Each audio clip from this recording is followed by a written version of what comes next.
Hi guys, do you have an idea on how to figuring out the chords of a song on the guitar? If you don't have an idea, so just check it out and try to learn this. Okay guys, but before we go to our topic, so I hope you are follow on Facebook si Riaco Garcia and on YouTube ang TV Guitar Lovers. This topic isn't discussed very often, so for now, we're gonna talk about that. Okay guys? Just grab your guitar and let's start to learn on how to figuring out the chords or how to cipra in short. Okay, how to cipra. That's a very important topic for today. Okay, guys, I'm giving you an easy example. I'm gonna sing easy song. Let's play together. Okay. Whoa, my love. Okay, let's start to cipra or to figuring out what the chord it is. So I'll find in this part. So that is A sharp. Okay? So what is the relative chord from A sharp? Or it is important to know the relative chords or the family chords. When you know the first chord or the home chord, so it's important to know what is the next chord to follow. Okay, guys? Oh, my love. And the next chord is G minor. From A sharp, the next chord G minor. And then D sharp or E flat. What is this chord? F.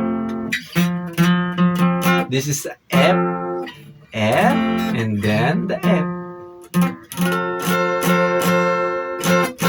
You start from A sharp,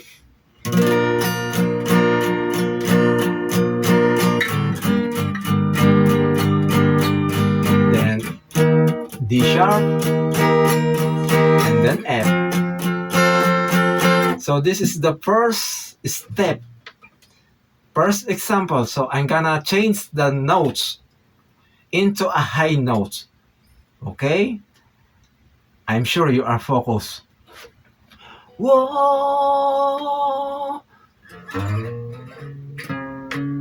whoa, I repeat. Whoa, my love.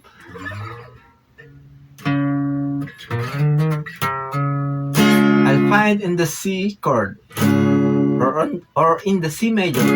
Whoa.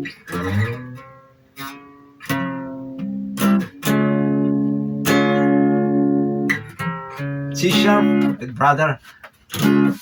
C sharp, C sharp. I find in the C sharp. Whoa.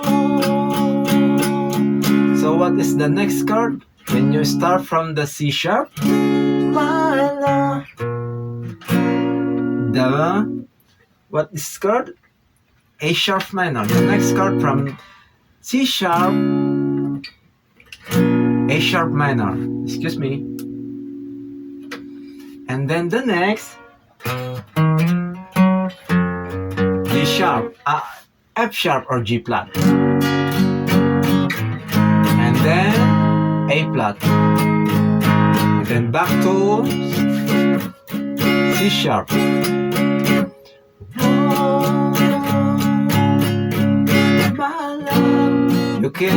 You can play the A sharp minor from this or in this at this.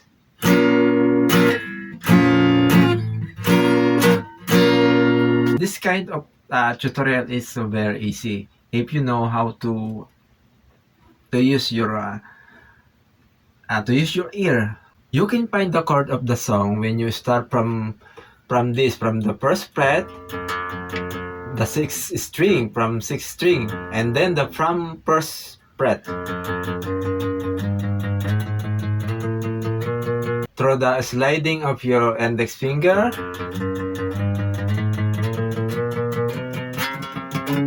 And and you can use this the fifth string.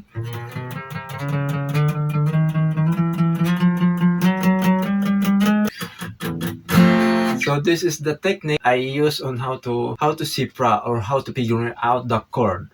Okay guys, I hope this lesson helps you more and you can apply right away.